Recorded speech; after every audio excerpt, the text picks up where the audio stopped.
But it worked for Linda anyway, and she came along to the gig. She drove 6 hours to that gig because Norway is it's a very long country, and it takes sometimes there's certain places in Norway you cannot get to by plane, and you've got to drive, or you can get an airport and then you've got to drive for like 3 hours or four. But she actually drove that day all the way. Yeah, Wow. so I felt extra special then. Yeah. Wow. Do you have any advice? Like you mentioned, your father was your manager and then he had to go, because your career was exploding. It really Yeah. blew up. But also, like, I know that he also kind of like took some money from you, embezzled, I guess you could say, like, Embezzled, yes. I mean, that's really the word.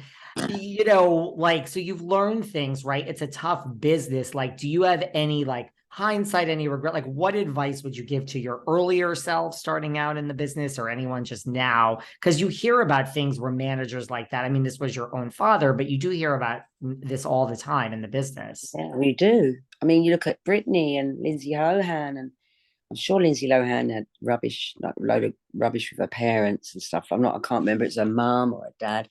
But look at this, the situation, Britney. If I hadn't broke that mold in the beginning, I could have been like that, if you know what I mean. Where somebody's just looking after your money, deciding what. But the thing is with Britney, she got old enough. You get to a certain age and you can't,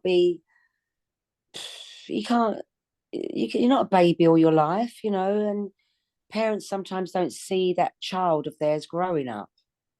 My dad certainly didn't want me to grow up because I was always his little baby. Girls have got this kind of thing with their dads. I don't know, or their dads with the girls. They're very, very protective. I know my mum is, but dads can be sometimes a little bit over the top. And I remember saying to him, Dad, listen, I've broke America now. There's Paul Marshall's really interested in managing me. At the time he was looking after Elton John and Eric Clapton. I'm not sure if he still does.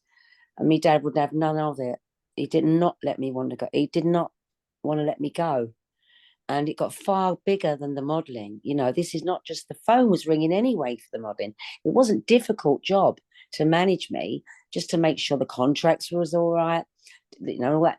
But when you're a musician, there's so much more to it. The writing, the producing, the traveling, the getting together with the bands, making the videos. It's just not turning up and taking a picture. And I said to Dad, I think I'm becoming a commodity that you can't really handle it anymore, Dad. So that was sad that he wouldn't let me go, really, for quite a while.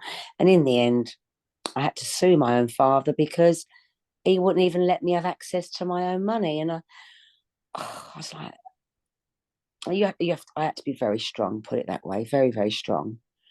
But oh God, I needed to go forward in life, and I couldn't. Something was stopping me. It was stopping me from going forth, and yeah, yeah, it was stopping me. And there was so much more I wanted to do at that time. Do Yeah, you have any, because like, right, like I know you had to sue him and like I know he passed away like a few years back and it was like yeah. I mean, you were still kind of estranged. Like, do you have any regrets or feel like, or do you feel like it is closure, or does that bring up all sorts of other issues when there's like a death? Um, I feel I do have closure now because I remember Myra was older than me, my ex. Yeah, she was 10 years older than me. So when I met her, oh, I was, yeah, when you're young, like in your 20s, late 30s is much older, if you know what I mean. So she was much more sensible than me, I would say. And that's why she was my manager, I guess. Keep my feet on the ground. Yeah. And when I heard my dad had died, um, straight away I knew it'd be his liver because my dad became an alcoholic and was drinking himself into oblivion. I was reading stories in the papers that my dad was just living in a halfway house and all sorts of things. Not good. Um, we all tried to rekindle our relationship with my dad, even my own mother, who was divorced. It was too late, really too late. And then something obviously died. I was told that and where was he? And they told me he was still in the mortuary. And I'd never even seen a dead person in my life, let alone my own father. But Myra said, you need to put closure, and what you should do is go and see your dad and give him a kiss. So I was ever so brave, and I hadn't seen him for many years, and I literally went into the morgue, and there he was. It wasn't a pleasant sight because his eyes were sort of stuck down. I could see the glue, and when you haven't seen your own father for so long. And then I put a note in his pocket and a picture of me, not as Samantha Fox, as Sam. No makeup and a lovely letter, just saying that Dad, I forgive you, but I won't forget, Dad, but I do forgive you, and I want you to be at peace now. And it made me feel so much better. And I think Myra was fantastic to, to do that, because never seen a dead body, let alone my dad, and I was scared. Remember, I was 10 years younger than Myra, and that to me was kind of adulthood. That I really felt that I'd come into adulthood after I did something like that. I've always felt like an adult, but to be honest, if people who know me, I'm quite I don't know, I'm not a typical 56-year-old. Spiritually, I'm about 10. I get it. Age is not a number, is it? I mean, age is only a number, and I certainly don't feel my age. I mean, really, who dreamed up this? Then you're going to be 1, 2, 3, 4, and I think this COVID thing, they should have taken 2 or 3 years off our life, like of our age. Don't you think? I think so. And I say all the time, I live Yeah, like I'm like 18 years old. And I'm not even, this just is what it is. I'm like, I live like I'm freaking 18 the way I'm I all over the know. place. Like, Yeah, I get it. But that's a hard thing to do. And to say something like, I forgive, but I won't forget, but I forgive. Like, that's adulthood. Yeah. mm, yeah. Because if you don't forgive, the one thing I never wanted to happen to me was go through life bitter about losing all that money, starting again. Because what made me not bitter was to think, do you know what? I didn't start from much. I come from a very working class family. Things didn't come easy. We had to work for it.